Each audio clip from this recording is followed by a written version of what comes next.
Bollywood silver screen presenting the platform. इस कहानी की शुरुआत में हमें एक बहुत ही अजीब सी जेल को दिखाया जाता है जहां पर बहुत ही स्वादिष्ट खाना बन रहा होता है। ऐसा लगता है जैसे जेल में आज पार्टी है, लेकिन इस जेल में हर रोज इसी तरह का खाना बनता है। इस जेल में लगभग 100 फ्लोर्स होते हैं और हर एक फ्लोर में कैदियों को उनके जुर्म के हिसाब से रखा जाता है। अब यहाँ फ्लोर पर एक प्लेटफॉर्म होता है जिसके ऊपर सभी स्वादिष्ट खाने को परोसा जाता है और सबसे पहले उस प्लेटफॉर्म को सबसे टॉप में जो कैदी होते हैं उनकी सेल के अंदर भेजा जाता है। उनके पास इस खाने को खाने के लिए मात्र 2 मिनट है। उसके बाद प्लेटफॉर्म नीचे वाले कैदियों की सेल में शिफ्ट हो जाएगा। इसी तरह से धीरे धीरे प्लेटफॉर्म नीचे जाता रहता है। सबसे ऊपर वाले जो कैदी होते हैं वो अच्छा खाना खाते हैं, पर जैसे जैसे प्लेटफॉर्म नीचे जाता है खाना गंदा होना और खत्म होना शुरू हो जाता है। इसीलिए जो सबसे नीचे रहते हैं कभी कभी उन्हें खाना भी नहीं मिलता। इसी बिल्डिंग की 48th फ्लोर पर हमें 2 कैदियों को दिखाया जाता है, जिनमें से एक का नाम गोरेंग होता है जो कि बहुत ही सभ्य लगता है, और उसके साथ जो दूसरा कैदी होता है उसका नाम होता है ट्रीमा। दरअसल ये एक ऐसी जेल है जहां पर वो कैदी हैं जिन्होंने कोई भी जुर्म नहीं किया, बल्कि ये सब के सब यहाँ पर अपनी मर्जी से आए हैं, क्योंकि इन सब को कोई ना कोई ऐसी बुरी आदत है जिससे ये सब के सब निजात पाना चाहते हैं। जैसे कि गोरेंग को बहुत ज्यादा स्मोकिंग करने की आदत है और उसका जो सेलमेट है जिसका नाम ट्रीमा है उसे बहुत ज्यादा गुस्सा आता है। एक बार उसने गुस्से में ऊपर से नीचे टीवी फेंक दिया था जिससे एक आदमी की मृत्यु हो गई और अब वो इस गुस्से से निजात पाना चाहता है। ट्रीमा यहाँ पर पिछले 6 महीने से है और अब वो 6 महीने और यहाँ पर बिताना चाहता है। दरअसल यहाँ पर जब भी कोई कैदी कोई इंसान आता है तो 6 महीने के लिए आता है, जिसके बाद उसे एक सर्टिफिकेट दिया जाता है और उस सर्टिफिकेट से समाज में उस इंसान की पूरी रेपुटेशन पूरी तरह से बदल जाती है। और अभी भी ट्रीमा का गुस्सा शांत नहीं हुआ, इसीलिए उसने अपने 6 महीने और बढ़ा दिए हैं। वो गोरेंग को बताता है कि यहाँ पर तुम जितना नीचे जाओगे उतना ही तुम्हें खाना मिलना बंद हो जाएगा, और एक ऐसा लेवल भी है जहाँ पर खाना कभी नहीं पहुँचता। मैं उस लेवल पर रह चुका हूँ और उस लेवल पर जाने के बाद इंसान एक दूसरे को खाकर ही अपनी भूख मिटाते हैं। अब इनके सेल पर प्लेटफॉर्म आ जाता है जिस पर बहुत सारा खाना है, लेकिन वो खाना पूरी तरह से बिखरा हुआ होता है।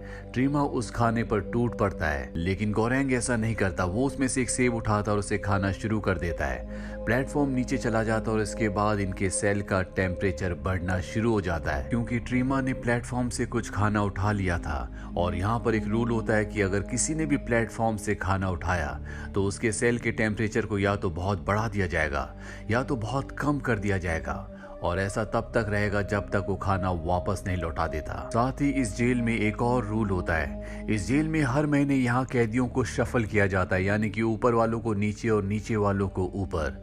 इसीलिए किसी को कुछ नहीं पता होता कि अगले महीने वो कौन से सेल में कौन से फ्लोर पर जाएंगे। अब गोरेंग को यहाँ पर कुछ दिन बीत चुके हैं और अगले दिन जब प्लेटफॉर्म नीचे आता है तो उस प्लेटफॉर्म पर एक लड़की बैठी होती है। गोरेंग पूछता है कि ये कौन है। ट्रीमा बताता है इसका नाम मिहारू है और हर महीने इसी तरह से प्लेटफॉर्म पर बैठकर नीचे आती है। दरअसल ये अपने बच्चे को ढूंढ रही है जो यहीं कहीं खो गया है। अब जैसे जैसे वक्त बीतता है ट्रीमा और गोरेंग दोनों दोस्त बन जाते हैं, और एक रात को जब ये अपने सेल में सो रहे होते हैं तभी पूरी जेल में बेहोशी की गैस फैलना शुरू हो जाती है, जिसका मतलब ये है कि 1 महीना पूरा हो चुका है और अब सब कैदियों को उनकी किस्मत के हिसाब से शफल किया जाएगा, यानी कि अलग अलग लेवल्स पर भेजा जाएगा। और जब गोरेंग की आंख खुलती है तो वो देखता है कि उसे बांधा गया है, और उसे किसी और ने नहीं बल्कि उसी के सेल में ट्रीमा ने बांधा होता है, क्योंकि इस वक्त ये लेवल 171 पर होते हैं और यहाँ पर कभी भी खाना नहीं पहुँचता। ट्रीमा को डर होता है कहीं वो उसके ऊपर हमला करके उसे मारकर खा ना जाए, इसीलिए उसने अपनी सुरक्षा के लिए उसे बांधा है। लेकिन ट्रीमा ज्यादा खतरनाक है क्योंकि उसके पास एक चाकू भी है। दरअसल जब भी कोई इस जेल के अंदर आता है उसके पास एक चॉइस होती है कि वो किसी भी एक चीज को यहाँ पर ला सकता है। ट्रीमा अपने साथ चाकू लाया होता है, जबकि गोरेंग अपने साथ एक बुक को। अब यहाँ पर प्लेटफॉर्म आता है जिसमें खाना बिल्कुल भी नहीं होता, यानी कि अगले 1 महीने तक इन्हें खाना नहीं मिलेगा और इन्हें 1 महीने किसी न किसी तरह से यहाँ पर बिताना होगा। ट्रीमा गोरेंग के पास जाता और उसे कहता है कि मैं 7 दिन तक भूख को बर्दाश्त कर सकता हूँ, उसके बाद तुम ही मेरा खाना बन जाओगे।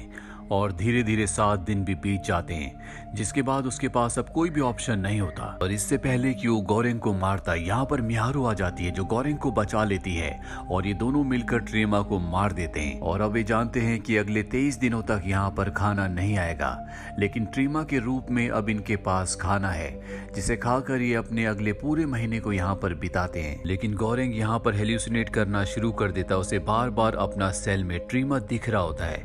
अब 1 महीना बीत चुका है, एक बार फिर से सबको बेहोश किया जाता है और जब गोरेंग की आंख खुलती है तो वो सेल नंबर 33 में होता है, जहां पर उसके साथ एक लेडी होती है जिसके पास एक डॉग भी है और इस लेडी का नाम होता है इमोगरी। गोरेंग इमोगरी को देखकर हैरान हो जाता है क्योंकि इस जेल में आने से पहले जो लेडी सबका इंटरव्यू लेती है वो यही लेडी होती है। उसे समझ नहीं आता कि वो यहाँ पर क्यों आई। वो बताती है कि मुझे बहुत ही खतरनाक बीमारी है, बहुत जल्दी मेरी मृत्यु होने वाली है, इसीलिए मैं इस जेल को एक्सपीरियंस करना चाहती थी। गोरेंग बताता है कि यहाँ पर बहुत सारी कमियां हैं, नीचे लेवल तक कभी भी खाना नहीं पहुँचता, जिस वजह से लोग एक दूसरे को मारते हैं। इस सिस्टम को बदलने की, इम्प्रूव करने की जरूरत है। इमोगरी को इस बारे में कुछ भी पता नहीं था, लेकिन अब वो दूसरे स्टाफ से बात नहीं कर सकती, लेकिन वो एक रास्ता निकालती है। जब भी इनके पास प्लेटफॉर्म आता है तो वो उसमें बहुत सारे खाने को सुरक्षित छोड़ देती है और नीचे वालों को भी ऐसा ही करने के लिए कहती है, लेकिन उसकी बात कोई नहीं मानता क्योंकि उनसे नीचे जो लोग होते हैं वो कभी बहुत नीचे थे। उन्होंने बहुत वक्त तक बिना खाने के बिताया था और अब उन्हें जितना मन चाहे वो उतना खाना चाहते हैं। 15 दिनों तक वो इसी तरह से कोशिश करती रहती है, लेकिन जब उसकी बात कोई भी नहीं मानता तो गोरेंग अपने से नीचे वालों को कहता है कि अगर तुमने ज्यादा खाना खाया या खाने को खराब किया तो मैं ऊपर से तुम्हारे खाने में यूरिन कर दूंगा, जिससे तुम खाने को नहीं खा पाओगे। इसीलिए वो खाने को खराब नहीं करते और बहुत ही लिमिट में खाते हैं। गोरेंग उन्हें नीचे वालों को भी ऐसे ही कहने को कहता है ताकि वो भी खाना खराब ना करे और खाना नीचे 200 लेवल तक पहुंच सके। दरअसल इसमें 200 लेवल्स हैं, लेकिन गोरेंग अपने ऊपर वालों को ऐसा करने पर मजबूर नहीं कर सकता क्योंकि उनसे अपनी बात मनवाने के लिए उसके पास कोई भी रास्ता नहीं होता।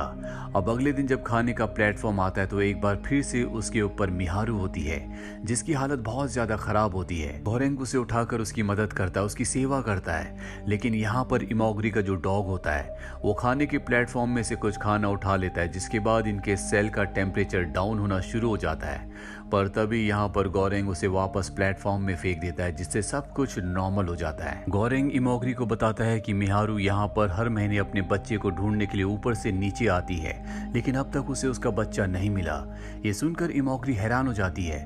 वो कहती है कि मैंने इसका इंटरव्यू लिया था, ये एक एक्ट्रेस है और ये यहाँ पर अकेली आई थी, इसका कोई भी बच्चा नहीं है, ये सिर्फ इसकी इमेजिनेशन है। अब रात को इस सब के सब सो जाते हैं और अगली सुबह जब ये उठते हैं तो देखते हैं कि वहाँ पर मिहारू नहीं है। साथ ही जाने से पहले उसने इमोगरी के डॉग को मार दिया होता है, जिससे इमोगरी को बहुत दुख होता है क्योंकि वो अपने डॉग से बहुत प्यार करती है और अब वो पूरी तरह से टूट चुकी है। दरअसल इमोगरी को नहीं पता था कि इस पिट के अंदर, इस जेल के अंदर हालात इतने खराब हैं, लोगों को खाना नहीं मिलता, लोग एक दूसरे की जान के दुश्मन बन चुके हैं। अब इन दोनों को यहाँ पर 1 महीना बीत जाता है। एक बार फिर से यहाँ पर बेहोशी की गैस छोड़ी जाती है और जब गोरेंग उठता है तो वो देखता है कि वो लेवल 202 पर है, जबकि इमोगरी ने उसे बताया था कि यहाँ पर 200 से ज्यादा लेवल्स नहीं है।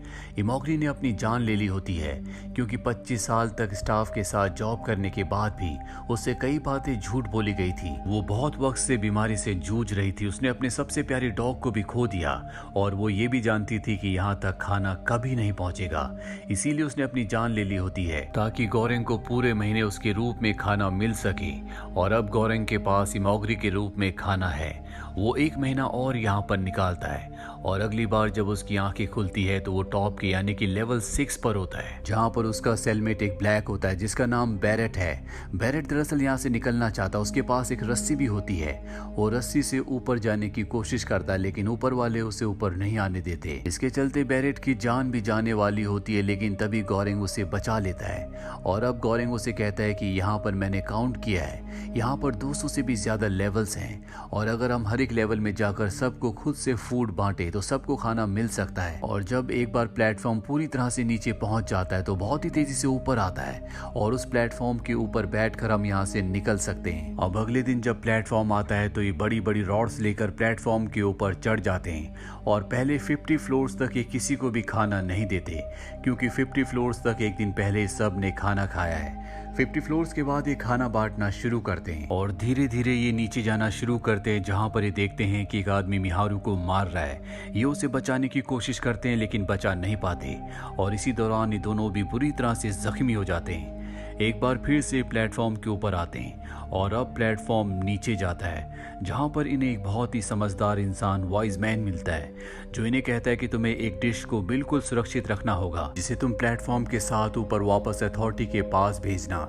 जब उन्हें वो डिश मिलेगी तो उन्हें समझ में आ जाएगा कि नीचे जितने भी लोग रहते हैं उनके अंदर एकता है और अब उन्होंने इस माहौल में, इस पूरे के पूरे वातावरण में जीना सीख लिया है। ये उनके लिए एक तरह का मैसेज होगा। ये उसकी बात मान लेते हैं और अब धीरे धीरे नीचे जाना शुरू करते हैं। हालांकि गोरेंग को लगा था कि यहाँ पर 250 लेवल्स होंगे, लेकिन प्लेटफॉर्म 250 लेवल्स के बाद भी नहीं रुकता। लेकिन यहाँ पर कोई भी इंसान नहीं होता, क्योंकि इतने नीचे कभी भी कोई इंसान नहीं आया, और आया भी होगा तो वो कभी बच नहीं सकता। प्लेटफॉर्म इसके बाद 333 लेवल्स पर आकर रुक जाता है।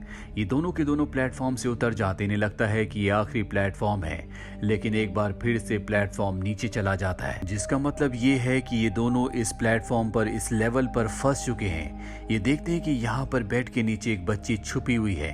इन्हें लगता है कि ये मिहारू की बेटी है और ये पूरी तरह से सुरक्षित और साफ सुथरी होती है। इनके पास जो पैना कोटा होता है, जो इन्होंने प्लेटफॉर्म के साथ ऊपर मैसेज के तौर पर भेजने के लिए बचा कर रखा होता है, ये उसे उस बच्ची को खिला देते हैं। हालांकि रूल्स के मुताबिक यहाँ का टेम्परेचर बढ़ना या घटना चाहिए था, लेकिन यहाँ पर टेम्परेचर सामान्य रहता है। इसका मतलब ये है कि इस लेवल पर कोई भी रूल्स अप्लाई नहीं होते और अब ये दोनों बहुत जख्मी हैं, इसीलिए बेहोश हो जाते हैं। और बेहोशी के आलम में गोरेंग को सपना आता है, जिसमें उसका साथी बैरेट उसे कहता है कि पैना कोटा कोई मैसेज नहीं है, बल्कि ये बच्ची एक मैसेज है, इसे ऊपर भेजना होगा।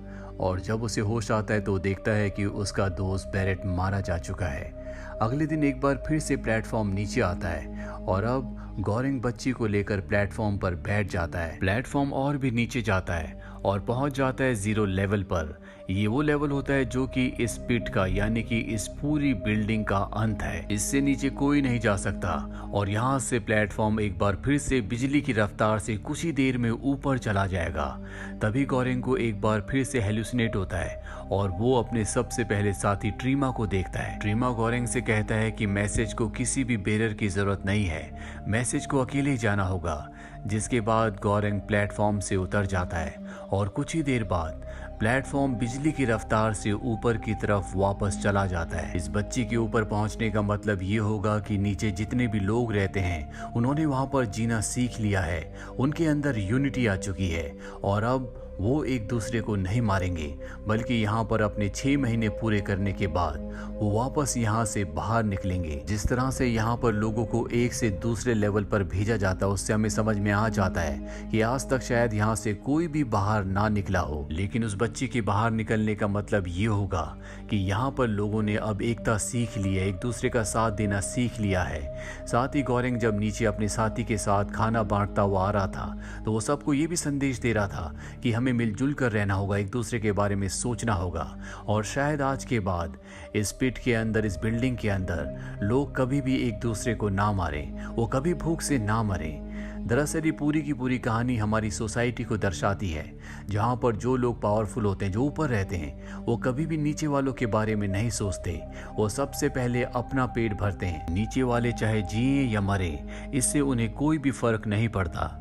लेकिन समाज में कुछ ऐसे लोग भी हैं जो इंसाफ के लिए, सच्चाई के लिए लड़ना चाहते हैं, जैसे गोरेंग होता है। हालांकि उसने अपनी मजबूरी में कुछ गलत काम किए, लेकिन शायद ये उसकी मजबूरी थी। और अगर हम सबको भी अपनी सोसाइटी को, अपनी दुनिया को अच्छा बनाना है, तो हमें अपने से नीचे वाले के बारे में हमेशा सोचना होगा, ताकि ये पूरी की पूरी दुनिया एक बराबरी से चल सके। कहानी के अंत में गोरेंग वहीं नीचे उतर जाता है, जिसका मतलब ये है कि शायद वो कभी भी ऊपर ना आए, उसकी जिंदगी का यहीं पर खात्मा हो जाए। तो ये थी पूरी कहानी फिल्म द प्लेटफॉर्म की, जो हमें एक बहुत ही खूबसूरत मैसेज देती है कि हमें जिंदगी में एक दूसरे का साथ देना चाहिए, अपने से नीचे वालों के बारे में हमेशा सोचना चाहिए।